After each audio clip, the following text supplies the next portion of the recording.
الحمد لله نحمده ونستعينه ونستغفره ونؤمن به ونتوكل عليه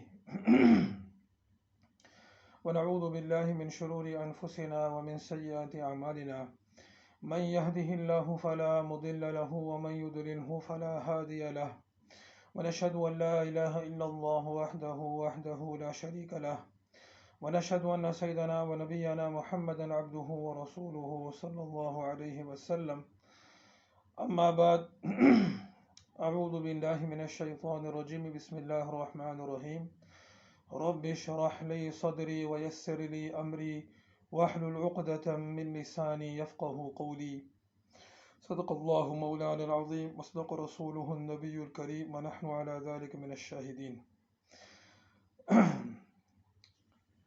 پہلے جو ہے وہ پارٹ 1 اور پارٹ 2 کی ویڈیو جو ہیں وہ آ گئی ہیں اور دونوں جو ہیں وہ اصلاح چینل پر جو ہے جو ویڈیو نشر ہوئی تھی رضوان کی طرف سے، جس میں اس نے 7 کائنات کا نظریہ جو پیش کیا تھا، الحمدللہ اس کا رد جو ہے وہ ہم نے کیا اور قرآن و حدیث سے ہم نے بتایا کہ جو اس نے جس طرح قرآن و حدیث کی تحریف کی ہے اس کو ہم نے ظاہر کیا. اور اب یہ جو ہے اس سلسلے کی آخری ویڈیو ہے. اس میں جو ہے اس نے ذوالقرنین اور یاجوج ماجوج کے بارے میں جو اس نے خرافات پیش کی ہیں اس پر رد کریں گے. تو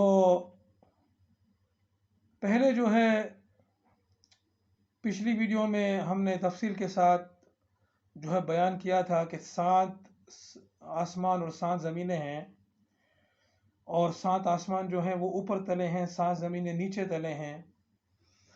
اور جو رضوان کی طرف سے جو پیش ہوا ہے نظریہ کہ ایک آسمان ایک زمین الگ ہے اور دوسرا آسمان دوسری زمین الگ ہے، اس طرح 7 آسمان اور 7 زمینیں جو ہیں وہ اس طرح ہیں، اور اس طرح 7 عالم ہیں، 7 کائنات ہیں. یہ غلط ہے بالکل، بلکہ 7 آسمان اوپر تلے ہیں اور 7 آسمان نیچے تلے ہیں. پہلے جو ہے وہ ہم اس پر 2 حدیثیں پیش کر دیتے ہیں، اور اس کے بعد جو ہے اس موضوع کو جو ہے وہ مکمل کر کے جو ہے وہ ذوالقرنین اور یاجوج ماجوج کے موضوع پر آتے ہیں. تو پہلی حدیث جو ہے وہ سنن ابو داود کی حدیث ہے. حدیث نمبر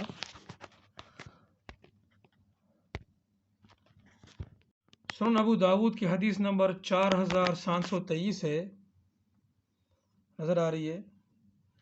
اور اس میں جو ہے وہ یہ آخری میں دیکھیں، آپ صلی اللہ علیہ وسلم نے پوچھا کیا تمہیں معلوم ہے کہ آسمان اور زمین کے درمیان کتنی دوری ہے؟ لوگوں نے عرض کیا ہمیں نہیں معلوم. آپ صلی اللہ علیہ وسلم نے فرمایا ان دونوں کے درمیان 71 یا 72 یا 73 سال کی مسافت ہے. پھر اسی طرح اس کے اوپر آسمان ہے، یہاں تک کہ آپ صلی اللہ علیہ وسلم نے 7 آسمان گنائے. تو یہ ابو داود کی حدیث ہے. اس میں جو ہے وہ یہ بتایا گیا کہ زمین و آسمان کا فاصلہ جو ہے وہ 71 72 یا 73 سال کا ہے، اور اسی طرح پھر اس کے اوپر آسمان ہے، اسی طرح 7 آسمان ہیں اوپر تلے. تو 7 آسمان اوپر تلے ہیں، نہ کہ جو ہے وہ جس طرح اس نے بتایا ہے کہ وہ جو ہے وہ ایک آسمان ایک زمین الگ ہے اور دوسرا آسمان دوسری زمین الگ ہے. یہ بالکل غلط ہے. یہ جامع ترمذی کی حدیث نمبر 3298 ہے، یہ آپ کے سامنے ہے. اس میں بھی یہ دیکھیں کہ لوگوں نے کہا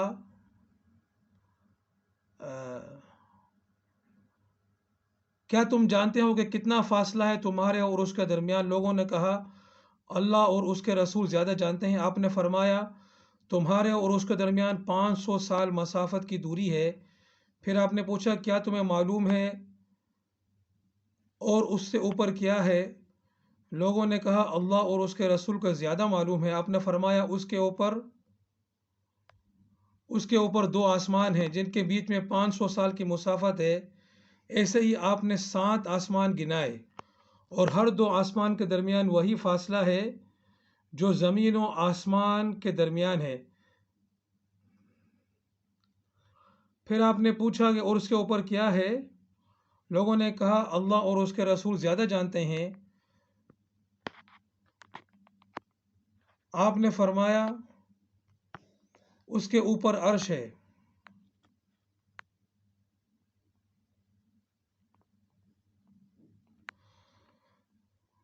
یہ کچھ ترجمے میں کچھ غلطی ہے۔ اس کے اوپر عرش ہے۔ عرش اور آسمان کے درمیان اتنی دوری ہے جتنی دوری 2 آسمانوں کے درمیان ہے۔ آپ نے پوچھا کیا تم جانتے ہو تمہارے نیچے کیا ہے؟ لوگوں نے کہا اللہ اور اس کے رسول زیادہ جانتے ہیں۔ آپ نے فرمایا یہ زمین ہے۔ آپ نے فرمایا کیا تم جانتے ہو اس کے نیچے کیا ہے؟ لوگوں نے کہا اللہ اور اس کے رسول زیادہ جانتے ہیں۔ آپ نے فرمایا اس کے نیچے دوسری زمین ہے، ان دونوں کے درمیان 500 سال کی مسافت کی دوری ہے۔ اسی طرح آپ نے 7 زمینیں شمار کی اور ہر زمین کے درمیان 500 سال کی مسافت کی دوری بتائی۔ تو یہ جو ہے 2 حدیثیں پیش کی، ایک ابو داؤد سے اور ایک ترمذی سے۔ ابو داؤد کی حدیث میں ہے کہ ابو داؤد کی حدیث جو ہے وہ صرف آسمانوں کا ذکر کر رہی ہے کہ اوپر ایک آسمان ہے، اس کے اوپر دوسرا آسمان ہے، اس طرح 7 آسمان ہیں اور ہر آسمان کے درمیان 71 72 یا 73 سال کی مسافت ہے۔ اور جامع ترمذی کی حدیث میں ہے کہ اوپر ترے 7 آسمان ہیں اور ہر 2 آسمان کے درمیان 500 سال کی مسافت ہے۔ تو واللہ عالم یہ جو فرق آیا ہے یہ فرق ہو سکتا ہے با اعتبار اس کے ہو کہ کون کتنا جلدی سفر کرتا ہے۔ اگر زیادہ جلدی سفر کرنے والا ہوگا تو وہ جو ہے وہ 71 72 یا 73 سال ہوگا، اور اگر آہستہ سفر کرنے والا ہوگا تو 500 سال ہوگا، سمجھے؟ تو اس طرح جو ہے اور جو ہے وہ اس سے بھی زیادہ آہستہ ہوگا تو ظاہر ہے پھر وہ 500 سال سے بھی کہیں زیادہ اس کا عرصہ ہوگا۔ اور اسی طرح نیچے تلے جو ہے وہ زمینوں کا ذکر ہے کہ ہمارے نیچے زمین ہے، پھر اس کے نیچے زمین ہے اور ہر 2 زمینوں کے درمیان 500 سال کی مسافت ہے۔ تو یہ جو ہے حدیث جو آئی ہے اس کو اسی طرح جو ہے وہ ماننا چاہیے کہ بھائی ہمارے اوپر 7 آسمان ہیں اور ہمارے نیچے 7 زمینیں ہیں۔ کیسے کیا وہ جو ہے اللہ جانتا ہے، لیکن ایک بات جو ہے وہ طے ہے کہ اس طرح نہیں ہے جیسا جو ہے وہ رضوان نے کہا ہے کہ ایک آسمان ایک زمین الگ ہے اور دوسرا آسمان دوسری زمین الگ ہے، اس طرح تیسرا آسمان ہے اس کی تیسری زمین الگ ہے۔ اس طرح نہیں ہے، بلکہ اوپر تلے 7 آسمان ہیں اور نیچے تلے 7 زمینیں ہیں۔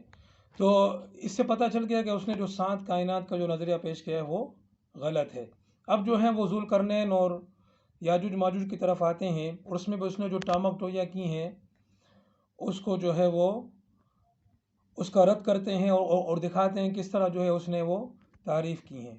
پہلے جو ہے ان ساری آیتوں کو دیکھ لیتے ہیں جو اس نے پیش کی ہیں۔ یہ پہلی آیت ہے، یہ سورۃ الانبیاء کی آیت نمبر جو ہے 96 ہے۔ اعوذ باللہ من الشیطان الرجیم، بسم اللہ الرحمن الرحیم، حتی اذا فتحت یأجوج ومأجوج وہم من کل حدب ینسلون، یہاں تک کہ یاجوج اور ماجوج کھول دیے جائیں گے اور وہ ہر بلندی سے دوڑتے ہوئے آئیں گے۔ اس آیت سے اس نے یہ ثابت کرنے کی کوشش کی ہے کہ یاجوج ماجوج جو ہیں وہ کسی اور سیارے کے اندر ہیں اور وہ جو ہے اس سیارے سے زمین پر آئیں گے، یعنی کہ گویا کہ اوپر سے نیچے آئیں گے، یعنی کہ خلا سے جو ہے وہ، یعنی کہ آسمان سے، اور آسمان کے جو یہ جو آسمان کا جو یہ خلا والا جو حصہ ہے جس میں سیارے ہیں، اس سیارے سے وہ جو ہے وہ نیچے آئیں گے۔ اب پتہ نہیں کس طرح اس نے جو ہے وہ یہ اس آیت سے یہ ثابت کرنے کی کوشش کی ہے۔ آیت کا ترجمہ یہ ہے یہاں تک کہ یاجوج ماجوج کھول دیے جائیں گے اور وہ ہر بلندی سے دوڑتے ہوئے آئیں گے۔ یہاں پر اس کی جو ہے وہ مختصر سی تفسیر لکھی ہوئی ہے۔ یاجوج و ماجوج کی ضروری تفسیر سورۃ الکہف کے آخر میں گزر چکی ہے۔ حضرت عیسیٰ علیہ السلام کی موجودگی میں قیامت کے قریب ان کا ظہور ہوگا اور اتنی تیزی اور کثرت سے ہر طرف پھیل جائیں گے کہ ہر اونچی جگہ سے یہ دوڑتے ہوئے محسوس ہوں گے۔ ان کی فساد انگیزیوں اور شرارت سے اہل ایمان تنگ آ جائیں گے۔ تو یہ جو ہے یہ ان کا اونچی جگہ سے آنا، یعنی ہو سکتا ہے وہ پہاڑی علاقوں سے اور ایسے علاقوں سے جو سطح سمندر سے بلند ہوں گے، ان علاقوں سے دوڑتے ہوئے نیچے آ رہے ہوں گے۔ اور تو بہرحال آیت سے یہ بالکل بھی ثابت نہیں ہوتا ہے کہ وہ کوئی دوسرے سیارے میں ہیں اور دوسرے سیارے سے آئیں گے۔ وہ ہر بلندی سے دوڑتے ہوئے آئیں گے۔ کوئی بھی بندہ جو ہے وہ اپنے اس آیت سے یہ نہیں سمجھ سکتا جو ہے وہ اس رضوان نے سمجھنے کی کوشش کی ہے یا پھیلانے کی کوشش کی ہے۔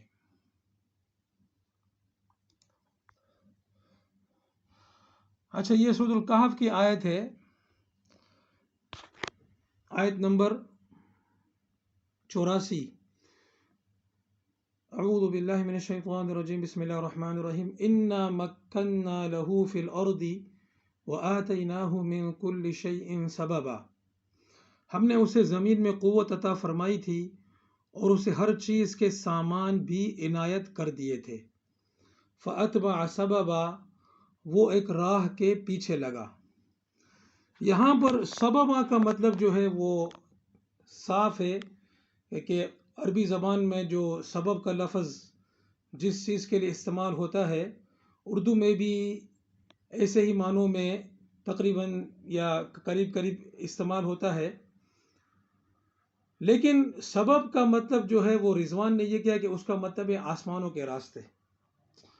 تو سبب کا مطلب جو ہے وہ اس نے جو ہے یہ اس نے اپنی جیب سے یہ مطلب نکالا ہے۔ سبب کا مطلب جو ہے وہ آسمانوں کے راستے ہرگز نہیں ہے۔ سبب کا مطلب راستہ ہو سکتا ہے، اس لیے کہ سبب جو ہے وہ ایسی چیز کو کہتے ہیں کہ جس کے ذریعے سے دوسری چیز تک پہنچا جاتا ہے۔ ابھی میں آپ کو عربی کی قاموس میں دکھاتا ہوں۔ یہ دیکھیں، یہ عربی کی قاموس ہے۔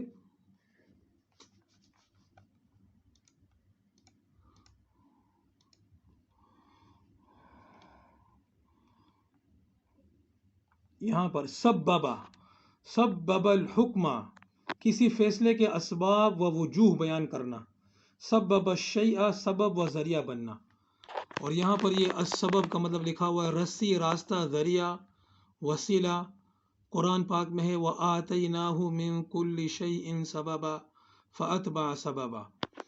تو جو یعنی سبب و ذریعہ، اور رسی بھی چونکہ ایک سبب ہوتی ہے، ایک ذریعہ ہوتی ہے کسی چیز تک پہنچنے کی۔ راستہ بھی جو ہے وہ ایک ذریعہ اور وسیلہ ہوتا ہے کسی چیز تک پہنچنے کا۔ تو ان کے لیے بھی سبب کا لفظ جو ہے وہ استعمال ہوتا ہے۔ تو بہرحال سبب کا مطلب یہی ہے۔ سبب کا مطلب آسمانوں کے راستے ہرگز نہیں ہے۔ یہ جو ہے وہ اس نے اپنی جیب سے یہ مطلب نکالا ہے اور قرآن شریف کی تحریف کی ہے، اور جو ہے وہ اس کے لیے قرآن شریف کی کچھ آیات پیش کی ہیں اس نے، نعوذ باللہ من ذالک، کہ قرآن شریف کی آیات پیش کر کے قرآن شریف ہی کی تحریف کرنا۔ یہ جو ہے میں آپ کو وہ آیت دکھاتا ہوں جو اس نے پیش کی ہیں۔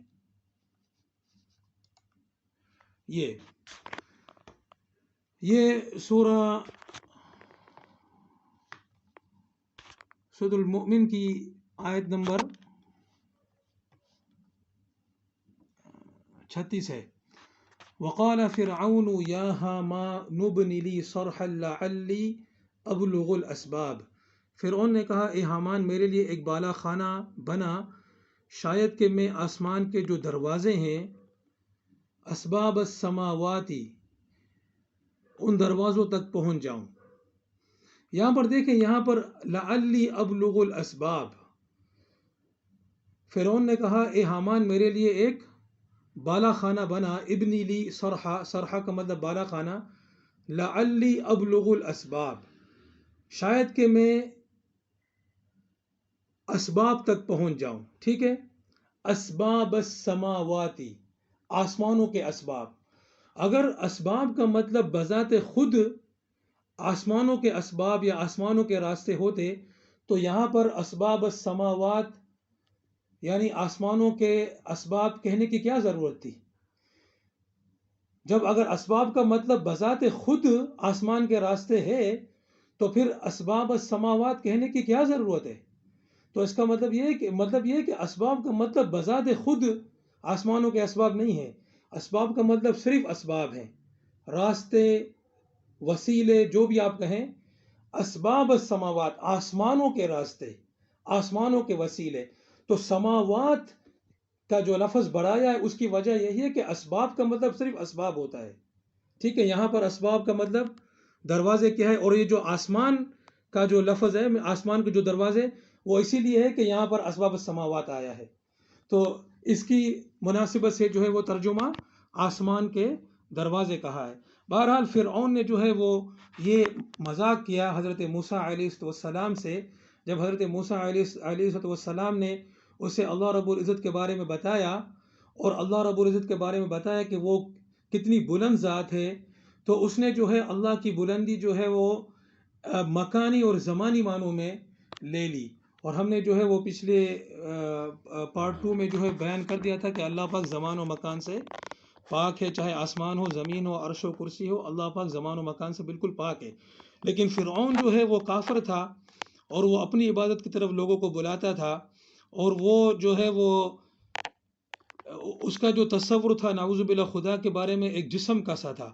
تو اس نے جو حضرت موسیٰ علیہ السلام نے جب اللہ کی بلندی اس کے سامنے بیان کی ہوگی تو اس نے کہا کہ بھائی میرے لیے ایک جو ہے وہ بالا خانہ بناؤ کہ میں آسمانوں کے راستے تک پہنچتا ہوں اور میں دیکھتا ہوں کہ میں موسیٰ کے معبود کو جھانک لوں. تو یہ نعوذ باللہ من ذالک یہ جو ہے وہ اس نے جو ہے یہ تمسخر کیا اللہ رب العزت کے پیغام کے ساتھ. اچھا، یہاں پر اس نے یہ دوسری جو ہے آیت پیش کی ہے، یہ سورہ صاد کی آیت نمبر ہے 10، آیت نمبر 10 ہے. ہاں، ام لہم ملک السماوات والارض وما بینہما فلیرتقوا فی الاسباب. یا کیا آسمان و زمین اور ان کے درمیان کی ہر چیز کی بادشاہت انہی کی ہے، تو پھر یہ رسیاں تان کر چڑھ جائیں. یہاں پر اسباب سے کا ترجمہ رسیاں کیا ہے، اس جو ایک اس کا مطلب ہے، اس لیے کہ رسی بھی ایک ذریعہ ہوتی ہے، ایک وسیلہ ہوتی ہے، ایک سبب ہوتی ہے کسی جگہ پہنچنے کا. تو یہاں پر اللہ رب العزت فرماتے ہیں کہ کیا ان کے لیے زمین و آسمان کی بادشاہی ہے، اور جو زمین و آسمان کے درمیان ہے، تو پھر وہ جو ہے وہ رسیاں تان کر اوپر چڑھ جائیں یا رسیاں تان کر چڑھ جائیں. تو یہ اس آیت سے بھی جو ہے وہ یہ مطلب لینا کہ اسباب کا مطلب آسمانی راستے ہیں، نعوذ باللہ من ذالک، یہ کہیں بھی یہاں پر ثابت نہیں ہوتا، بلکہ ترجمہ صرف یہ ہے تو پھر یہ رسیاں تان کر چڑھ جائیں. یعنی کہ اسباب کا مطلب اسباب ہی ہے، اور اسباب کسی چیز کے بھی ہو سکتے ہیں، آسمان کے بھی ہو سکتے ہیں، زمین کے بھی ہو سکتے ہیں. وہ اسباب کا مطلب بذات خود آسمان کے جو ہے وہ راستے نہیں ہے. یہ جو ہے آیت نمبر سورۃ الحج کی آیت نمبر 15 ہے. یہاں پر من کان یظن ان لن ینصرہ اللہ فی الدنیا والآخرۃ فلیمدد بسبب الی السماء ثم لیقطع فلینظر هل یذہبن کیدہ ما یغیظ. جس کا یہ خیال ہو کہ اللہ تعالیٰ اپنے رسول کی مدد دونوں جہاں میں نہ کرے گا، وہ اونچائی پر ایک رسہ باندھ کر جو ہے پھر اپنے حلق میں پھندا ڈال کر اپنا گلا گھونٹ لے، پھر دیکھ لے کہ اس کی چالاکیوں سے وہ بات ہٹ جاتی ہے جو اسے تڑپا رہی ہے. تو یہاں پر فَلْيَمْدُدْ بِسَبَبٍ إِلَى السَّمَاءِ کہ وہ اونچائی پر ایک رسہ باندھ لے. سما کا جو ترجمہ کیا اونچائی سے کیا ہے، لیکن یہاں پر بھی دیکھیں سبب کے ساتھ لفظ سما جس کا مطلب آسمان ہے یا اونچائی ہے وہ آیا ہے. اگر سبب کا مطلب بذات خود آسمان کے راستے ہوتے تو پھر یہ آسمان کا لفظ لے آنے کی کیا ضرورت تھی. چونکہ سبب کا مطلب بذات خود آسمان کے سبب نہیں ہے، بلکہ صرف سبب ہیں، صرف راستے ہیں، یا صرف رسی ہے، یا صرف ذریعہ یا وسیلہ ہے. اس لیے سما کو جو ہے بڑھایا گیا تاکہ پتہ چلے کہ کس کے سبب کی بات جو ہے وہ ہو رہی ہے۔ یہاں پر اس کی تفسیر بھی دیکھ لیتے ہیں۔ اس کے ایک معنی تو یہ کیے گئے ہیں کہ ایک شخص جو یہ چاہتا ہے کہ اللہ تعالیٰ اپنے پیغمبر صلی اللہ علیہ وسلم کی مدد نہ کرے کیونکہ اس کے غلبہ و فتح سے اسے تکلیف ہوتی ہے، تو اپنے گھر کی چھت پر رسی لٹکا کر اور اپنے گلے میں اس کا پھندا لے کر اپنا گلا گھونٹ لے، شاید یہ خودکشی اسے غیظ و غضب سے بچا لے۔ جو محمد صلی اللہ علیہ وسلم کے بڑھتے ہوئے اثر و نفوذ کو دیکھ کر اپنے دل میں پاتا ہے، اس صورت میں سما سے مراد گھر کی چھت ہوگی۔ دوسرے معنی یہ کہ وہ ایک رسہ لے کر آسمان پر چڑھ جائے اور آسمان سے جو وحی یا مدد آتی ہے اس کا سلسلہ ختم کر دے، اگر وہ کر سکتا ہے، اور دیکھے کہ کیا اس کے بعد اس کا کلیجہ ٹھنڈا ہو گیا۔ تو اور سیاق سے یہی دوسرا مفہوم زیادہ قریب لگتا ہے۔ مطلب یہ ہے کہ اللہ پاک تو اپنے پیغمبر کی مدد جو ہے علیہ الصلوۃ والسلام ضرور کرے گا۔ اگر کسی میں اتنی طاقت ہے کہ وہ آسمان پر جو ہے وہ چڑھ جائے رسی لگا کر جو ہے اور اس مدد کو روک لے، یا جو وحی نازل ہوتی ہے اس کو روک لے تو روک لے، چاہے تو ظاہر ہے ایسا کوئی بھی نہیں کر سکتا ہے۔ تو مطلب یہ ہے کہ اللہ پاک کی جو مدد نبی صلی اللہ علیہ وسلم کے ساتھ ہے اس کو کوئی بھی روک نہیں سکتا ہے۔ تو یہ جو ہے وہ اس نے آیتیں پیش کی ہیں جو اس نے کوشش جس سے اس نے یہ مطلب نکالنے کی کوشش کی ہے کہ سبب کا مطلب جو ہے وہ آسمانی راستے ہیں، اور ذوالقرنین کو جو اللہ پاک نے اسباب عطا کیے تھے، سبب عطا کیے تھے، جیسے یہاں پر ہے کہ اسے ہر چیز کے سامان بھی عنایت کر دیے تھے۔ وَآتَيْنَاهُ مِن كُلِّ شَيْءٍ سَبَبًا، کہ ہم نے اسے ہر چیز کے سبب عطا کیے تھے، یعنی ہر چیز کے ذرائع اور وسیلے اور وسائل ہم نے اس کو عطا کیے تھے کہ جو انتظام سلطنت کے لیے ضروری ہوں، ان تمام چیزوں کے اور جو ہے وہ وسائل ہم نے اسے عطا کیے تھے، یہ اس کا مطلب ہے۔ لیکن اس نے جو ہے قرآن شریف میں تحریف کر کے سبب کا مطلب یہ لیا کہ اس سے مراد بذات خود آسمانی راستے ہیں، اور پھر فَأَتْبَعَ سَبَبًا، وہ ایک راہ کے پیچھے لگا کا مطلب اس نے یہ کہا کہ وہ آسمان کے راستے پر چلا۔ نعوذ باللہ من ذالک، جیسا کہ ہم نے آپ کو بتایا کہ سبب کا مطلب جو ہے ہم نے قرآن کی آیتوں سے بھی آپ کو دکھا دیا اور لغت سے بھی دکھا دیا۔ سبب کا مطلب صرف سبب ہوتا ہے، ذریعہ، وسائل، وہ آسمان کے بھی ہو سکتے ہیں، زمین کے بھی ہو سکتے ہیں۔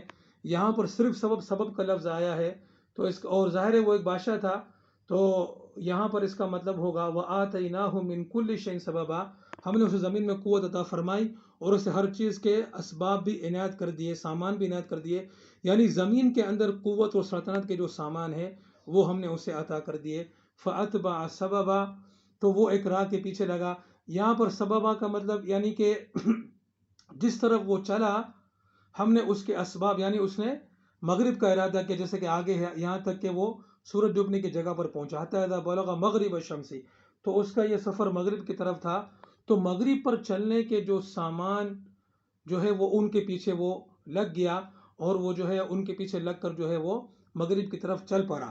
یہ جو ہے فَأَتْبَعَ سَبَبًا، یعنی وہ اسباب جو ہم نے اس کو جو اسباب مہیا کیے ہوئے تھے، تو اب مغرب کی طرف جانے کے جو اسباب تھے وہ ان کے پیچھے لگ گیا۔ فَأَتْبَعَ سَبَبًا، وہ ایک سبب کے پیچھے لگا، یعنی مغرب کے طرف جانے کے جو سبب ہے اس کے پیچھے لگ گیا، اور مغرب کی طرف جو ہے وہ اس نے قصد فرمایا، اور وہاں کی طرف جو ہے وہ اس نے سفر شروع کیا، اور غالباً یہ سفر جو ہے وہ فتوحات والا سفر ہوگا کہ اس طرف جو ہے اس نے وہ فتوحات کی۔ اب جو ہے وہ ان تمام احادیث کو دیکھ لیتے ہیں جو یاجوج ماجوج اور یاجوج ماجوج کے خروج کے بارے میں ہیں، جو کہ قیامت سے پہلے ہوگا اور قیامت کی نشانیوں میں سے ہے۔ اس میں بھی جو ہے وہ اس رضوان نے بڑی جو ہے وہ ٹامکٹویاں کی ہیں اور تحریف کی ہیں، اور جو ہے وہ کس طرح لوگوں کو دھوکہ دیا ہے، اور کس طرح جو ہے حدیث سے وہ چیزیں ثابت کرنے کی کوشش کی ہیں جو حدیث سے ثابت ہوتی ہی نہیں ہیں، بلکہ حدیث جو ہے وہ اس کی مخالفت کرتی ہے جو اس نے باتیں کی ہیں۔ تو پہلی یہ حدیث جو ہے وہ دیکھتے ہیں، یہ ابن ماجہ میں ہے، یہ ابن ماجہ حدیث نمبر 4080، اس میں ہے کہ رسول اللہ صلی اللہ علیہ وسلم نے فرمایا کہ یاجوج ماجوج ہر روز اپنی دیوار کھودتے ہیں، یہاں تک کہ جب قریب ہوتا ہے کہ سورج کی روشنی ان کو دکھائی دے تو جو شخص ان کا سردار ہوتا ہے وہ کہتا ہے اب لوٹ چلو، باقی کل کھودیں گے، پھر اللہ تعالیٰ اسے ویسی ہی مضبوط کر دیتا ہے جیسی وہ پہلے تھی، یہاں تک کہ جب ان کی مدت پوری ہو جائے گی اور اللہ تعالیٰ کو ان کا خروج منظور ہوگا تو وہ عادت کے مطابق دیوار کھودیں گے۔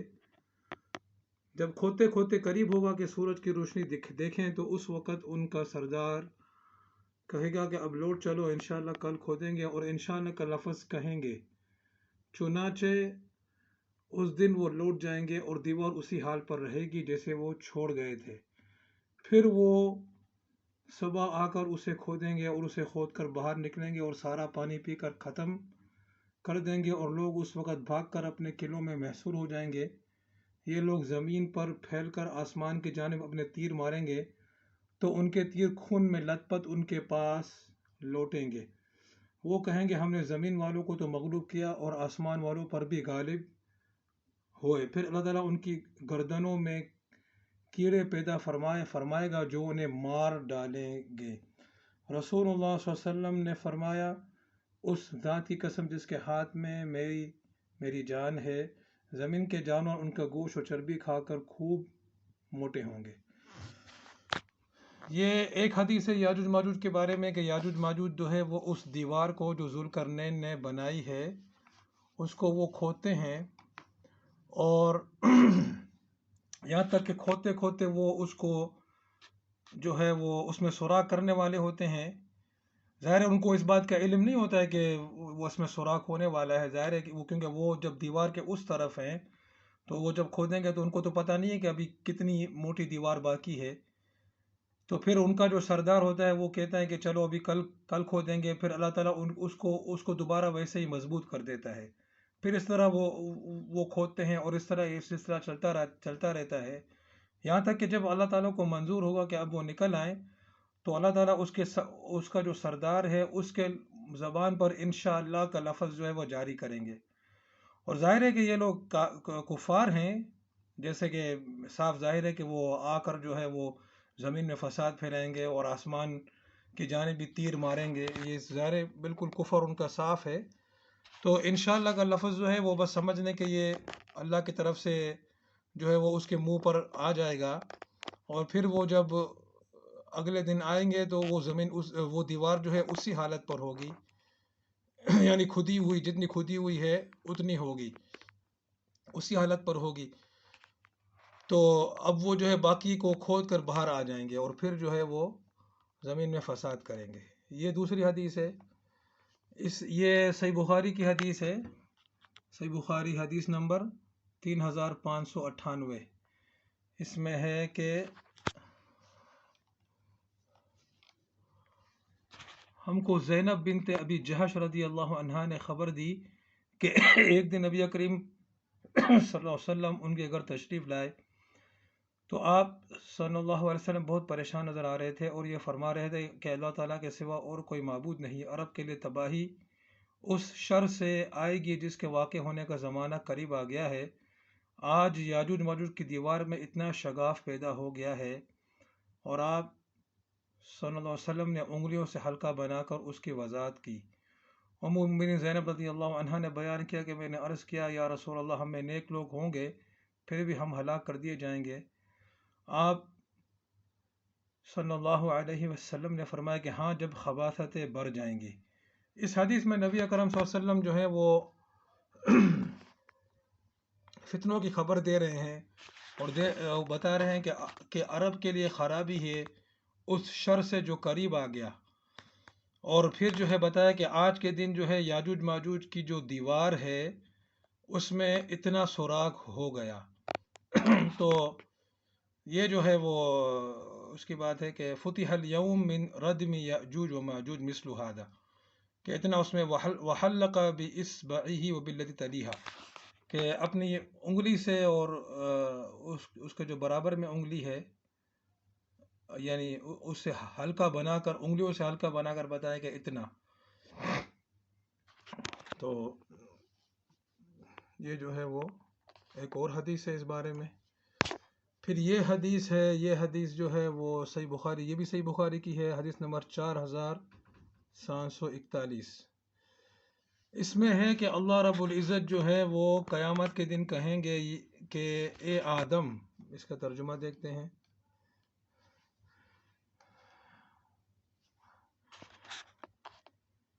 اللہ پاک قیامت کے دن حضرت آدم علیہ السلام سے فرمائے گا، اے آدم، وہ عرض کریں گے میں حاضر ہوں، اے رب تیری فرمانبرداری کے لیے پروردگار پکارے گا، پروردگار پکارے گا۔ اچھا، یہ انہوں نے جو ترجمہ کیا ہے یہاں سے دیکھیں، ہاں،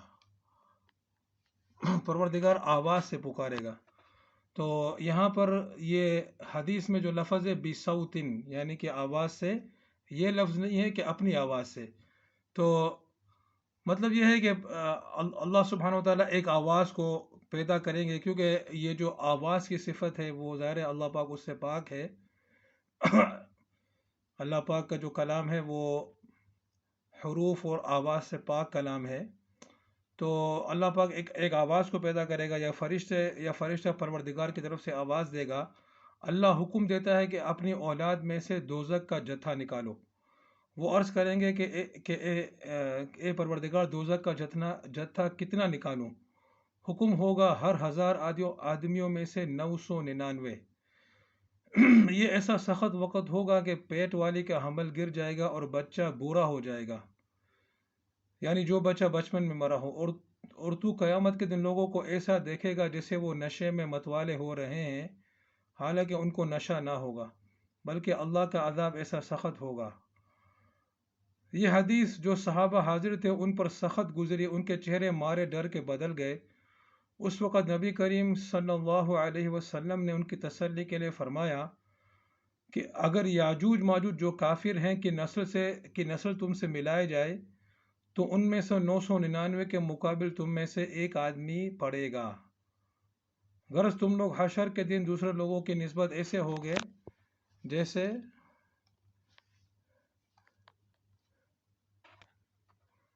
جیسے سفید بال بیل کے جسم پر ایک بال کالا ہوتا ہے، یا جیسے کالے بیل کے جسم پر 1-2 بال سفید ہوتے ہیں۔ یہ حدیث جو ہے اس سے یہ پتہ چلتا ہے کہ یاجوج ماجوج بھی ہیں، وہ جیسے کوئی اجنبی قسم کے مخلوق نہیں ہے، بلکہ وہ بھی حضرت آدم علیہ السلام ہی کی نسل سے ہیں، کیونکہ جب اللہ پاک قیامت کے دن ان کو فرمائے گا کہ یہ جو حدیث میں ہے کہ اپنی اولاد میں سے دوزخ کا جتھا نکالو، اپنی اولاد میں سے دوزخ کا جتھا نکالو، تو اور کتنا؟ ہر 1000 میں سے 999۔ اور پھر نبی اکرم صلی اللہ علیہ وسلم بتاتے ہیں کہ یاجوج ماجوج جو ہے وہ اتنی کثرت سے ہیں کہ تمہارے ایک کے مقابلے میں وہ 999 ہیں۔ تو یعنی، اور ظاہر یہ بات آپ صلی اللہ علیہ وسلم نے صحابہ کرام کی تسلی کے لیے فرمائی کہ یعنی کہ وہ جو 1000 میں سے 999 ہوں گے، ان کی جو اکثریت ہے وہ یاجوج ماجوج میں سے ہوگی۔ اور یاجوج ماجوج کا یہاں ذکر فرمانا اولاد آدم کی نسبت سے، تو اس سے پتہ چل گیا کہ وہ بھی حضرت آدم علیہ السلام ہی کی اولاد ہیں۔ یہ جو ہے وہ سنن ابن ماجہ کی حدیث نمبر 4081 ہے۔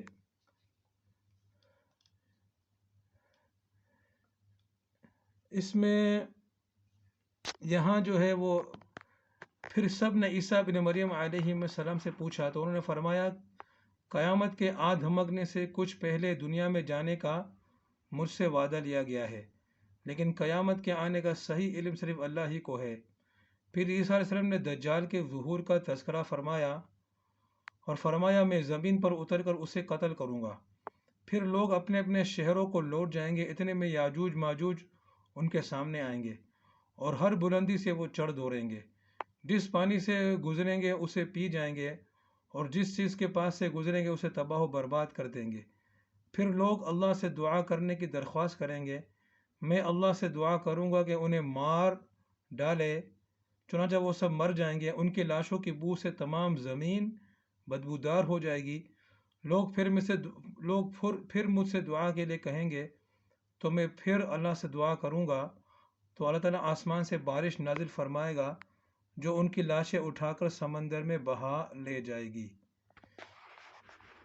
یہاں تک جو ہے وہ یہ جو ہے وہ دوسری حدیث ہے، یہ بھی یہ کس میں ابن ماجہ میں ہے۔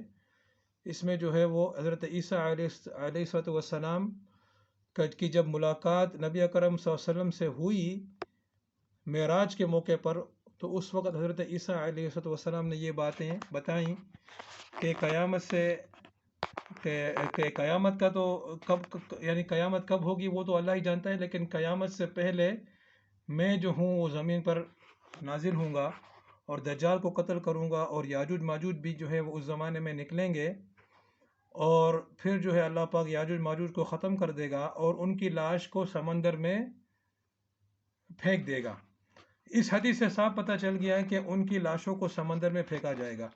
اور یہاں پر بھی جو ہے وہ رضوان نے بڑی زبردست جو ہے وہ تعریف کی ہے اور کہا ہے کہ ان کی لاش کو جو ہے وہ دوبارہ جو ہے وہ یعنی کہ وہ اول تو اس کا کہنا یہ ہے کہ وہ آئیں گے بھی خلا سے، یعنی کسی دوسرے سیارے کی مخلوق ہیں تو خلا سے وہ نازل ہوں گے، اور پھر دوبارہ جو ہے اس کو ان کی لاشوں کو خلا میں لے کر جایا جائے گا۔ بالکل یعنی جو ہے وہ حدیث آپ نے دیکھ لی کہ حدیث میں صاف ہے کہ وہ سمندر میں ان کو پھینک دیا جائے گا، اور حدیث میں کہیں بھی جگہ ایسا نہیں ہے کہ وہ اوپر خلا سے نازل ہوں گے، بلکہ وہ زمین ہی پر رہنے والی مخلوق ہے، حضرت آدم علیہ السلام کی اولاد میں سے ہے۔ اور جیسا کہ پہلے ہم نے پہلی حدیث میں ہم نے دکھایا کہ وہ آسمان کی طرف تیر کو پھینکیں گے، یعنی وہ اتنی جھٹ اور جاہل قوم ہے کہ وہ جو ہے جب زمین والے ان سے بچاؤ کے لیے اپنے قلعوں میں محصور ہو جائیں گے تو وہ آسمان کی طرف اپنے تیر پھینکیں گے، اور اللہ پاک اس تیر کو جو ہے وہ خون آلود کر کے ان کی طرف لوٹائے گا، تو وہ سمجھیں گے کہ ہم نے آسمان والوں کو بھی قتل کر دیا۔ تو جو اتنی جھٹ اور جاہل قوم ہو، اس کے بارے میں یہ کہنا کہ وہ کوئی دوسرے سیارے سے نازل ہوگی زمین کے اوپر، تو کیا آسمان سے نازل ہونے والی یعنی آسمان میں جو خلا ہے، خلا سے نازل ہونے والی مخلوق جو ہے وہ کیا اتنی جھٹ جاہل ہو کہ وہ اپنے تیر آسمان کی طرف پھینکے گی اور سمجھے گی کہ وہ جو ہے وہ کہ ہم نے آسمان والوں کو جو ہے وہ نعوذ باللہ قتل کر دیا۔ یہ جو ہے صاف بتا دیے کہ وہ ایک گوار قوم ہے جس کو جو بالکل تمدن سے نا آشنا قوم ہے، اس کو نہ دین کا علم ہے نہ دنیا کا علم ہے۔ اور پھر یہ جو ہے حدیث سے ظاہر ہے، اور یہاں پر جو ہے وہ اس رضوان کی باتیں سنو کہ اس کو ایک خلائی مخلوق بنا دیا ہے۔ اچھا، یہ جو ہے وہ یہ دوسری یہ حدیث ہے سنن ابن ماجہ کی 4075، اس میں بھی جو ہے وہ دجال کا ذکر ہے، اور اس کے بعد جو ہے وہ جو ہے عیسیٰ اس کے بعد جو ہے وہ یاجوج ماجوج کا ذکر ہے، حضرت عیسیٰ علیہ السلام کے نازل ہونے کا، دجال کے قتل کرنے کا، اور پھر جو ہے وہ یاجوج ماجوج کے نکلنے کا ذکر جو ہے وہ اس میں موجود ہے۔ اب یہاں پر اس کو بھی تھوڑا سا پڑھتے ہیں۔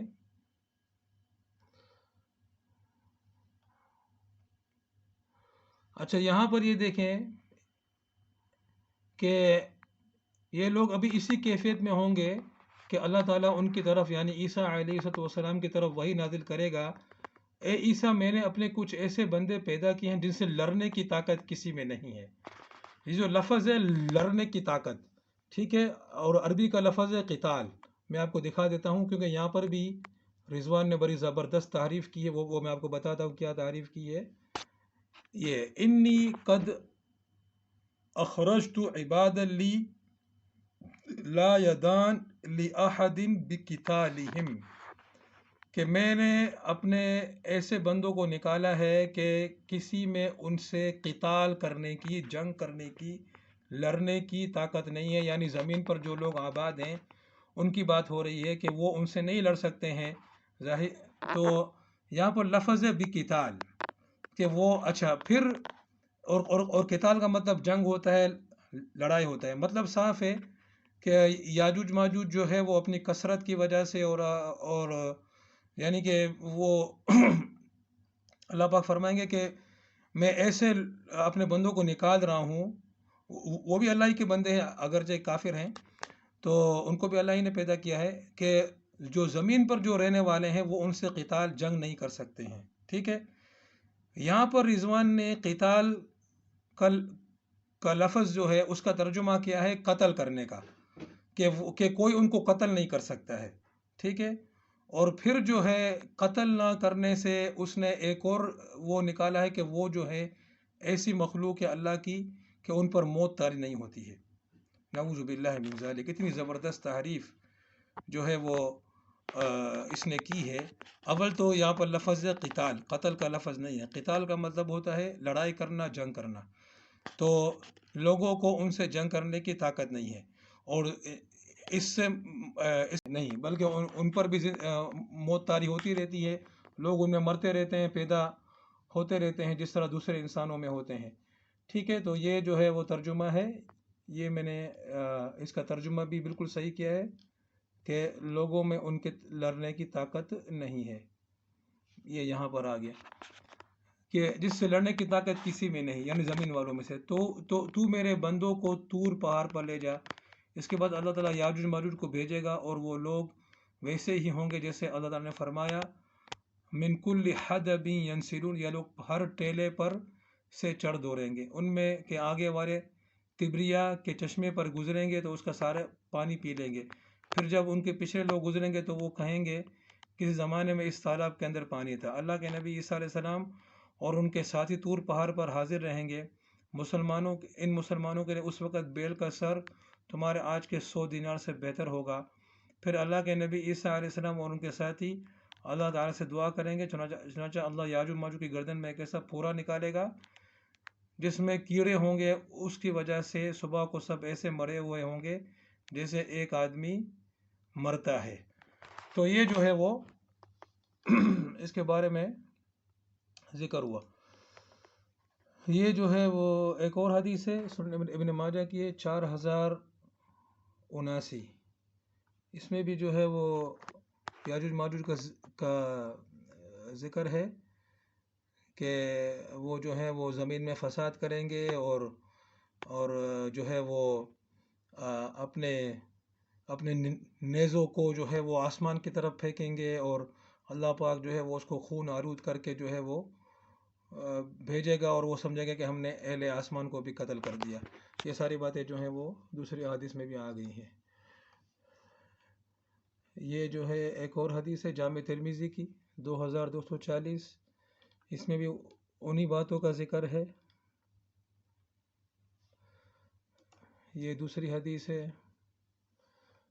جامع ترمذی کی 3153. اس میں بھی اسی باتوں کا ذکر ہے.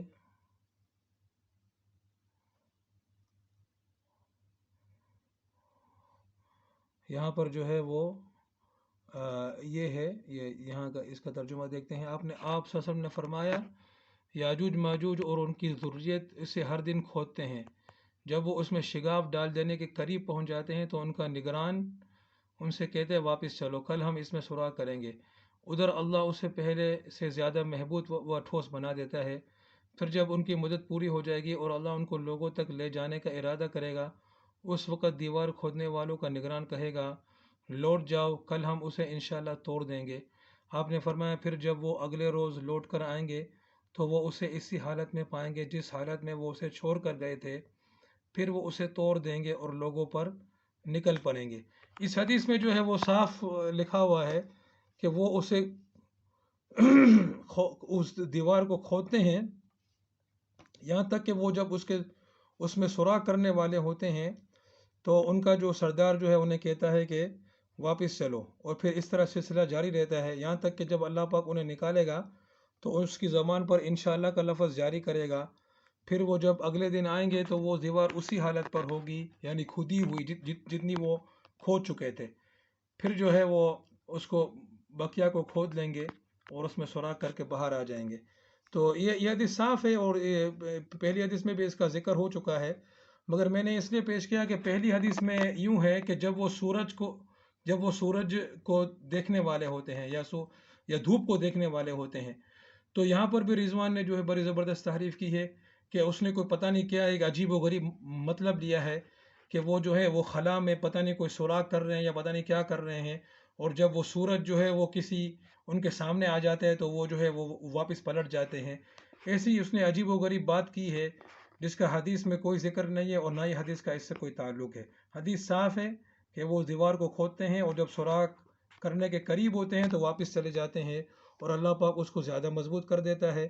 پھر اسی طرح ہوتا رہے گا یہاں تک کہ جب اللہ پاک ان کو نکالے گا تو انشاءاللہ اس کے سردار کی زبان پر جاری کرے گا اور وہ دیوار اسی طرح خودی ہوئی حالت میں رہے گی جب وہ اگلے دن آئیں گے اور اس کو بقیہ کھود کر واپس نکل آئیں گے، وہ بقیہ کھود کر جو ہے وہ باہر نکل آئیں گے۔ یہ مسند احمد کی حدیث ہے 13,024۔ اس میں بھی اسی بات کا ذکر ہے، یہ بھی مسند احمد کی حدیث ہے 13,026۔ اس میں جو ہے وہ ذکر ہے کہ جو ہے وہ کس طرح وہ زمین میں فساد کریں گے۔ ابو سعید خدری رضی اللہ تعالیٰ سے روایت ہے، رسول اللہ صلی اللہ علیہ وسلم نے فرمایا بالآخر یاجوج ماجوج کے لیے دیوار کھول دی جائے گی اور وہ لوگوں کی طرف نکل آئیں گے، جب جیسا کہ اللہ تعالیٰ نے فرمایا وہ ہر بلندی سے تیزی سے دوڑتے آئیں گے، وہ زمین پر چھا جائیں گے۔ مسلمان ان کے شر اور فتنوں سے بچنے کے لیے اپنے شہروں اور قلعوں میں بند ہو جائیں گے اور اپنے مویشیوں کو بھی اپنے ساتھ لے جائیں گے۔ یاجوج ماجوج زمین سے اس قدر پانی پئیں گے کہ جب ان میں سے بعض افراد پانی کی نہر کے پاس سے گزریں گے تو اس طرح پانی پی جائیں گے کہ نہر خشک ہو جائے گی۔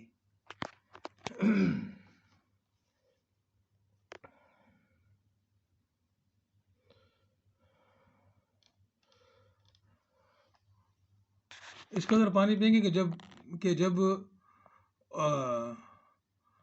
کہ ان کے بعد گزرنے والے کہیں گے کہ اس نہر کے بارے میں یہ کہیں گے کہ یہاں کبھی پانی ہوتا تھا، یعنی جب ایک جماعت گزرے گی ان کا ایک گروہ جو ہے گزرے گا تو وہ اتنا پانی پی جائے گا اس نہر میں سے کہ وہ نہر کو خشک کر دے گا، کہ جب دوسرا لشکر یا گروہ گزرے گا تو وہ کہے گا کہ کبھی یہاں پر پانی تھا، یعنی اتنا۔ پھر اس طرح جو ہے وہ اپنے نیزوں کو حرکت دے کر آسمان کی طرف پھینکیں گے تو وہ نیزہ ان کے امتحان و آزمائش کے لیے خون آلود ہو کر واپس گرے گا۔ یہ دیکھ کر وہ کہیں گے کہ ہم آسمان والوں پر بھی غالب آ گئے۔ وہ اسی قسم کی کیفیات میں ہوں گے کہ اللہ تعالیٰ ان کی گردنوں میں کیڑا پیدا کر دے گا، جس سے ٹڈی دل کا لاروا ان کی گردنوں میں ہوتا ہے، اس وجہ سے وہ سارے اس طرح مر جائیں گے۔ تو یہ بھی انہی باتوں کا ذکر ہے جو پہلے احادیث میں گزر چکا ہے۔ یہ بھی مسند احمد کی حدیث ہے 13,012۔ اس میں بھی جو ہے وہ یاجوج ماجوج کے بارے میں بیان ہے۔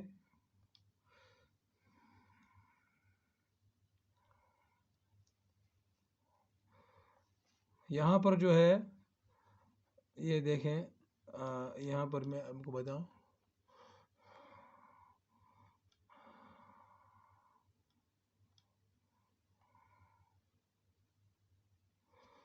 اچھا،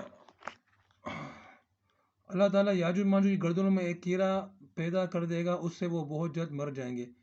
اس کے بعد عیسیٰ علیہ السلام اور ان کے ساتھی کوہ طور سے نیچے آئیں گے، اور جب وہ دیکھیں گے کہ ان کی لاشیں اور بدبو زمین پر ہر گھر میں پڑی ہوئی ہے تو وہ اور ان کے ساتھی اللہ تعالیٰ سے دعا کریں گے اور اللہ تعالیٰ بختی اونٹوں کی گردنوں جیسے بڑے بڑے پرندے بھیجے گا جو ان کی لاشوں کو اٹھا کر ادھر پھینک آئیں گے جہاں اللہ کو منظور ہوگا۔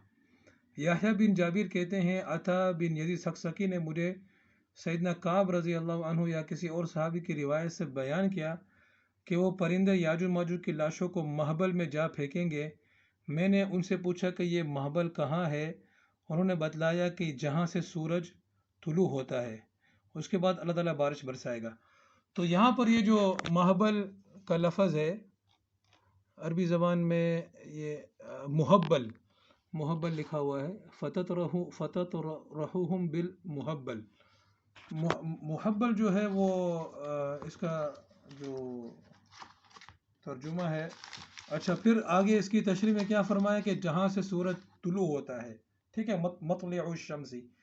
تو یہاں پر رضوان نے یہ مطلع الشمس یعنی سورج طلوع ہوتا ہے کہ الفاظ کو لے کر یہ کہا کہ بھائی وہ جو ہے ان کو دوبارہ خلا میں جو ہے وہ لے کر چلے جائیں گے وہ پرندے۔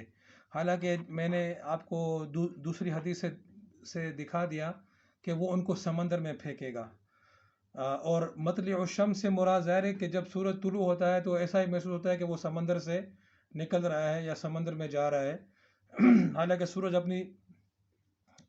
سورج یعنی کہ سمندر کے اندر تو نہیں جاتے ہیں، وہ تو زمین سے جو ایک کروڑوں میل دور ہے، لیکن دیکھنے والوں کو ایسا ہی محسوس ہوتا ہے۔ تو یہاں پر جو یہ لفظ ہے کہ جہاں سے سورج طلوع ہوتا ہے، اس کی تشریح دوسری حدیث نے کر دی ہے۔ وہ حدیث کہاں تھی؟ غالباً یہاں تھی۔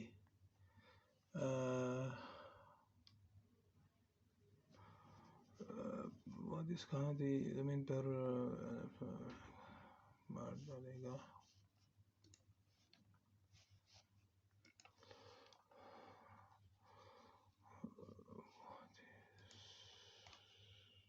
ہاں یہ ہے فیلقیہم فی البحر، یہ حدیث ابن ماجہ کی ہے 4081۔ فیلقیہم فی البحر، یہاں پر اس کا ہے یہ جو ان کی لاشیں اٹھا کر سمندر میں بہا لے جائے گی۔ ٹھیک ہے، یہ ان کی لاشوں کی بو سے تمام زمین بدبودار ہو جائے گی۔ لوگ پھر مجھ سے دعا کے لیے کہیں گے، یعنی عیسیٰ علیہ السلام سے، تو پھر میں اللہ سے دعا کروں گا تو اللہ تعالیٰ آسمان سے بارش نازل فرمائے گا جو ان کی لاشیں اٹھا کر سمندر میں بہا لے جائیں گی۔ تو پتہ چل گیا کہ مطلع الشمس کا جو لفظ یہاں پر آیا ہے اس سے مراد سمندر ہے، نہ کہ خلا اور جو ہے ایسی کوئی چیز جو رضوان نے ثابت کرنے کی کوشش کی ہے۔ یہ دوسری حدیث ہے مسند احمد کی، حدیث نمبر 12909۔ اس میں ہے سیدنا سعد بن ابی وقاص رضی اللہ تعالی عنہ سے روایت ہے، رسول اللہ صلی اللہ علیہ وسلم نے فرمایا، قیامت اس وقت تک قائم نہیں ہوگی جب تک ایسے لوگ ظاہر نہیں ہوں گے جو اپنی زبانوں سے اس طرح کھائیں گے جیسے گائیں اپنی زبانوں سے کھاتی ہے۔ اس میں یاجوج ماجوج کا کوئی ذکر نہیں ہے، ایک قوم کا ذکر ہے، وہ جانوروں کی طرح کھائے گی جس طرح جانور کھاتے ہیں، جیسے وہ گائیں کھاتی ہے اپنی زبان سے۔ تو ایسی کوئی گوار قوم کا ذکر ہے، یاجوج ماجوج کا یہاں کوئی ذکر نہیں ہے۔ تو یہ حدیث جو ہے وہ رضوان نے استعمال کی ہے، لیکن وہ یہاں پر اس یاجوج ماجوج کا کوئی ذکر نہیں ہے۔ اچھا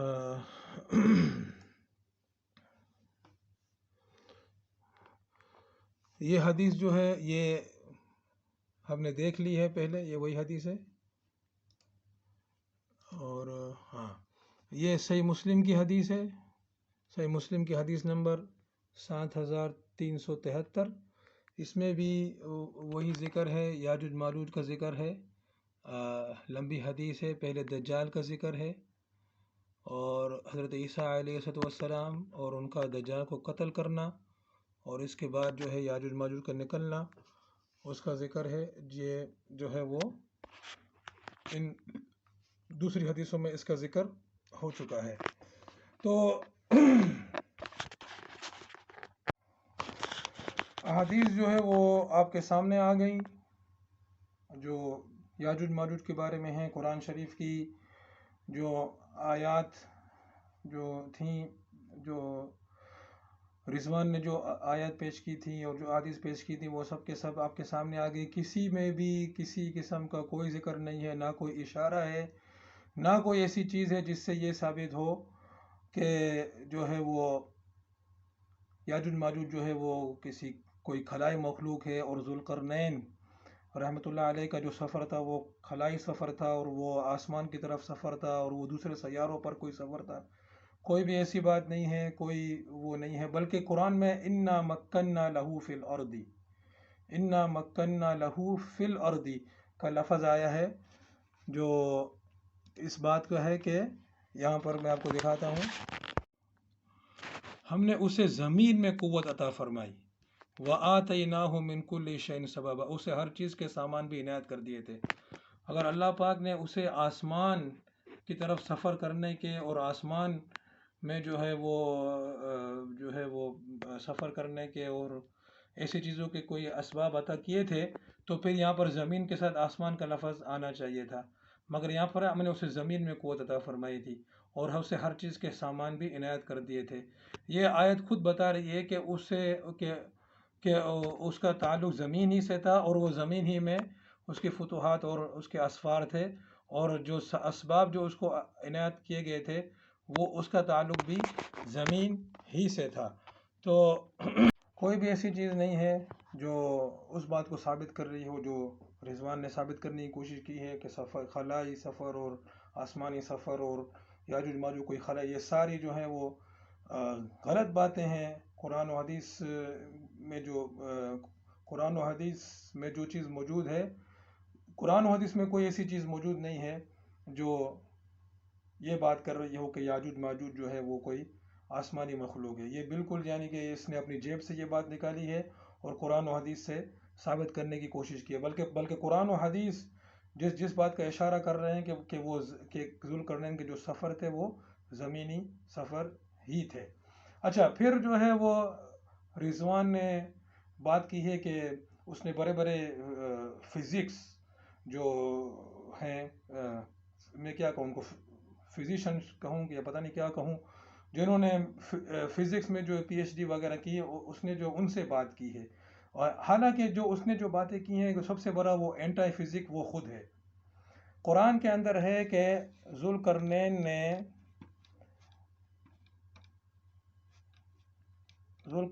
نے ایک سد بنائی، ٹھیک ہے، یہاں تک کہ جب دو دیواروں کے درمیان پہنچا، ان دونوں کے پرے اس نے ایک ایسی قوم پائی جو بات سمجھنے کے قریب بھی نہ تھی۔ انہوں نے کہا کہ اے ذوالقرنین، یاجوج ماجوج اس ملک میں بڑے بھاری فسادی ہیں، تو کیا ہم آپ کے لیے کچھ خرچ کا انتظام کر دیں اس شرط پر کہ آپ ہمارے اور ان کے درمیان ایک دیوار بنا دیں۔ اس نے جواب دیا کہ میرے اختیار میں میرے پروردگار نے جو دے رکھا ہے وہی بہتر ہے، تم صرف قوت طاقت سے میری مدد کرو، میں تم میں اور ان میں مضبوط حجاب بنا دیتا ہوں، مجھے لوہے کی چادریں لا دو۔ یہاں تک کہ جب ان دونوں پہاڑوں کے درمیان دیوار برابر کر دی تو حکم دیا کہ آگ تیز جلاؤ، تا وقت لوہے کی ان چادروں کو بالکل آگ کر دیا تو فرمایا میرے پاس لاؤ، اس پر پگھلا ہوا تانبا ڈال دوں۔ پس تو ان میں اس دیوار کے اوپر چڑھنے کی طاقت تھی اور نہ اس میں کوئی سوراخ کر سکتے تھے۔ نہیں تھی جو دیوار بنائی تھی دو پہاڑوں کے درمیان میں، وہ دیوار جو ہے وہ لوہے کی چادروں سے بنائی تھی، کہ لوہے کی چادروں سے اس جو شگاف تھا وہ جگہ تھی اس کو پاٹ دیا، ٹھیک ہے، اور پھر جو ہے اس لوہے کو آگ سے گرم کیا، یہاں تک کہ جب وہ گرم ہو گیا تو پگھلا ہوا جو ہے وہ اس میں تانبا ڈال دیا، جس سے جو ہے وہ لوہے اور تانبے کا ایک مضبوط جو ہے وہ ایک اسٹرکچر بن گیا، ٹھیک ہے۔ تو اگر یہ جو رضوان جو ہے یہ جو فزکس بہت بڑے فزکس ہونے کا یعنی کہ فزیشین ہونے کا دعویٰ کر رہا ہے، تو میں پوچھتا ہوں کہ یہ جو لوہے اور تانبے کی جو دیوار ہے وہ فزیکلی کس جگہ پر ہے؟ مجھے اس بات کا جواب دو۔ اس بات کا اس کے پاس کوئی جواب نہیں ہے۔ اگر وہ کوئی یاجوج ماجوج کوئی دوسرے سیارے کی مخلوق ہے، ٹھیک ہے، اور ہم زمین پر ہیں اور وہ کسی دوسرے سیارے پر ہیں، تو یہ لوہے اور تانبے کی دیوار کیا ہے؟ یہ خلا کے اندر ہے جو وہ زمین اور سیارے کے درمیان ہے؟ تو کیا خلا جو ہے وہ اتنی چھوٹی سی ہے کہ وہ اس دیوار نے جو ہے وہ پوری خلا کو وہ بند کر دیا ہے کہ وہ کہیں سے بھی آس پاس سے ہو کر زمین پر نہیں آ سکتے ہیں؟ یہ اس نے کیا عجیب و غریب باتیں کی ہیں۔ اگر وہ فزکس کی بات کرتا ہے تو سب سے بڑا وہ اینٹائی فزکس وہ خود ہے، کہ جب ایک لوہے اور تانبے کی دیوار ہے تو اس لوہے اور تانبے کا فزیکلی وجود کدھر ہے؟ کیا وہ خلا میں ہے؟ اگر وہ خلا میں ہے تو پھر تو وہ گھوم رہی ہوگی جس طرح ہر چیز خلا میں گھوم رہی ہے۔ اور کیا خلا اتنی چھوٹی سی ہے کہ ایک جو ہے وہ لوہے اور تانبے کی دیوار جو ہے وہ خلا کو بند کر دے گی کہ وہ جو ہے وہ زمین پر آ نہیں سکتے؟ ایک ایسی عجیب بات کی ہے جس کا کوئی، اچھا پھر وہ دیوار ہے کدھر؟ ہم یہ جو ہے وہ جو لوہے اور تانبے کی دیوار ہے، ٹھیک ہے، کیا وہ اس نے پوری زمین کو ہر طرف سے بند کر کے رکھا ہوا ہے؟ اس دیوار کیا ذوالقرنین نے اتنی بڑی دیوار بنا دی کہ اس نے زمین کو چاروں طرف سے گولا میں بند کر دیا؟ اور اگر اس کو چاروں طرف سے گولا میں بند کر دیا تو پھر ہمیں آسمان کیوں نظر آتا ہے؟ پھر تو ہم بھی اس دیوار میں بند ہو گئے۔ ایسی عجیب بات کی ہے کہ جو کسی بھی طریقے سے نہ تو قرآن و حدیث سے ثابت ہے اور سائنس کے اعتبار سے، فزکس کے اعتبار سے تو بالکل یعنی کہ ایسی بات ہے کہ یہ اگر کوئی واقعی میں کوئی فزکس کے اس میں بات کرے گا تو وہ اس پر ہنسے گا کہ یہ تم نے کیا بات کی ہے. کیا کوئی ایک جو ہے وہ دیوار کے ذریعے سے کیا کوئی خلا کو کے راستوں کو بند کر سکتا ہے؟ ایسی عجیب و غریب بات کی ہے. اور پھر جو ہے ابھی ہم نے یہ پتہ چل گیا کہ یاجوج ماجوج جو ہے وہ اتنی جھٹ قوم ہوگی کہ وہ اپنے نیزوں کو اور اپنی تیروں کو آسمان کی طرف ہلائیں گے اور پھینکیں گے، اور اللہ پاک جو ہے وہ آزمائش کے طور پر خون آلود کر کے وہ ان کی طرف واپس بھیجے گا. وہ سمجھے گا کہ ہم نے آسمان والوں کو بھی قتل کر دیا. تو جو خود آسمان سے اتر کے آئے گی وہ اتنی بے وقوف ہوگی کہ وہ آسمان کی طرف جو ہے اپنے وہ تیر و نیزے پھینکے گی. یعنی کہ بالکل یعنی ایسی جو بات کی ہیں. اس لیے میں نے پہلے بھی کہا تھا کہ اس دور کے آج جو ہے جب کہ اسلام سے اتنی دوری ہے اور اسلامی نظام کہیں پر بھی قائم نہیں ہے، بجائے کہ ہم جہاد کی بات کریں، خلافت کی بات کریں، کس طرح کس طرح یہ کفر کا نظام جو ہم پر مسلط ہے اسے ہم ختم کریں، اس کے خلاف جہاد کریں اور اسلامی نظام کو قائم کریں، بجائے کہ ہم یہ باتیں کر رہے ہیں، وہ ایسی جو بات کر رہے ہیں جس کا قرآن و حدیث سے کوئی تعلق نہیں ہے، اپنی طرف سے قرآن و حدیث میں تحریف کر کے جو ہے وہ ایک بات کو ثابت کرنے کی کوشش کر رہے ہیں جس کا کوئی فائدہ نہیں ہے. اگر اس میں چلو اگر بالفرض یاجوج ماجوج واقعی میں اگر آسمانی مخلوق ہوتی، کسی دوسرے سیارے کی مخلوق ہوتی، اگر اس بات کو جاننے میں کوئی فائدہ تھا تو نبی اکرم صلی اللہ علیہ وسلم ہمیں یہ بات نہیں بتاتے. اور پھر یہ تو اس صورت میں جب کہ وہ واقعی میں ہو، اور جب ہم دیکھتے ہیں کہ ایسا تو ہے ہی نہیں. ہاں، قرآن و حدیث میں نہ سائنس میں کسی بھی طریقے سے کوئی ایسی بات ثابت نہیں ہوتی ہے، بلکہ قرآن و حدیث کے جو نصوص ہیں وہ اسی بات کو ثابت کرتے ہیں. جیسا کہ تاریخ میں بھی ہے کہ کسی عباسی دور کے اندر کسی خلیفہ نے جو ہے وہ کچھ لوگوں کو بھیجا تھا اس دیوار کا معائنہ کرنے کے لیے، واللہ عالم. تو بہرحال وہ دیوار اسی زمین پر ہے، کہاں ہے اس کے ہم مکلف نہیں ہیں. یاجوج ماجوج بھی اسی زمین کے مخلوق ہے، وہ کوئی آسمانی مخلوق نہیں ہے. ہم جب پوری قرآن و حدیث کا ان کے بارے میں مطالعہ کرتے ہیں تو ہمیں پتہ چل جاتا ہے کہ وہ ایک جھٹ اور جاہل اور گوار اور بالکل جو ہے ان پڑھ قوم ہے جس کو نہ دین کا علم ہے نہ دنیا کا علم ہے. تو ایسی قوم کے بارے میں یہ کہنا کہ وہ کوئی آسمان سے اترے گی، بھائی آسمان سے اگر وہ اس صد نے کس طرح ان کا یہ راستہ روک دیا ہے؟ عجیب بات ہے. کیا زمین جو اتنی بڑی ہے جس کا 24,000 میل یا کلومیٹر جو اس کا وہ جو ہے وہ سرکام فیرنس ہے، اس کو ہر طرف سے بند کر دیا ہے کیا اس لوہے اور تانبے کی دیوار نے؟ تو پھر ہم کیسے آسمان کو دیکھتے ہیں؟ ایسی بیوقوفانہ بات ہے. تو یہ جو ہے بالکل بڑے افسوس کی بات ہے کہ اس نے ایسی باتیں کی ہیں. ایسی کوئی بات نہیں ہے، قرآن و حدیث سے ایسی کوئی بات ثابت نہیں ہوتی ہے، اور نہ کسی مفسر نے کوئی ایسی بات کہی ہے. اور ذوالقرنین کے بارے میں انا مکننا لہو فی الارض، یہاں پر فی الارض کا لفظ ہمیں بتا رہا ہے کہ وہ اس کا تعلق زمین سے ہے، ٹھیک ہے نا. اور اس کے جو سفر تھے وہ بھی زمینی سفر تھے. تو اب جو ہے وہ یہاں پر اس ویڈیو کا اختتام کرتے ہیں. اللہ پاک ہم کو سمجھنے کی توفیق عطا فرمائے. اگر جو ہے اگر بالفرض ذوالقرنین کو اللہ پاک نے آسمان کا کوئی سفر کرایا بھی تھا، ٹھیک ہے نا، تو اگر وہ سفر کرایا تھا اس کا ذکر قرآن و حدیث میں نہیں ہے، ٹھیک ہے نا، قرآن و حدیث میں اس کا ذکر نہیں ہے. تو قرآن و حدیث میں تحریف کر کے اس سفر کو ثابت بالکل کرنا جو ہے حرام ہے، کفر ہے، ٹھیک ہے نا. یہ اگر کرایا تھا تو وہ ہے، اس کا ذکر قرآن و حدیث میں نہیں ہے، ٹھیک ہے. اور ہمارا اس کو جاننے میں اور نہ جاننے میں نہ تو اس کو نہ جاننے میں ہمارا کوئی نقصان ہے، اور نہ جاننے میں ہمارا کوئی ایسا کوئی جو ہے وہ آخرت کا کوئی فائدہ ہے، ٹھیک ہے نا. اگر وہ کوئی ایسی بات ہوتی تو نبی اکرم صلی اللہ علیہ وسلم ہمیں بتا دے. اور یہ میں اس لیے کہہ رہا ہوں کہ اگر بالفرض ایسا اگر ہوا بھی ہو کہ اللہ پاک نے ذوالقرنین کو آسمان کا سفر کرایا ہو، صحیح ہے، تو میں کہہ رہا ہوں کہ اول تو اس کا ذکر قرآن و حدیث میں نہیں ہے. باقی اگر ہوا ہے واللہ اعلم، ٹھیک ہے نا. قرآن تو اس کے پیچھے وہ ایسا ہے ولا تخف ما لیس لک به علم، کہ اس چیز کے پیچھے نہیں پڑو جس کا علم تمہیں نہیں ہے. ٹھیک ہے، ایسی باتوں کو چھوڑ دو. ٹھیک ہے، جو جو قرآن و حدیث میں موجود ہے اس پر ہمارا ایمان ہے اور اسی پر ہم چلتے ہیں. اور قرآن و حدیث میں کوئی ایسی بات نہیں ہے اور نہ سائنس سے کوئی ایسی بات ثابت ہوتی ہے. اور ہم نے ساتھ وہ جو کائنات کو جو اس نے پیش کیا ہے وہ بھی ہم نے بتا دیا کہ وہ بھی اس کا وہ بھی اس کا نظریہ غلط ہے. اور ابھی جو ہے قرآن و حدیث سے ہم نے یہ بھی بتا دیا کہ یاجوج ماجوج اور ذوالقرنین کے بارے میں جو اس نے باتیں کی ہیں وہ بھی قرآن و حدیث سے ثابت نہیں ہے. اللہ پاک جو ہے ہمیں سمجھنے کی توفیق عطا فرمائے. وآخر دعوانا الحمد للہ رب العالمین.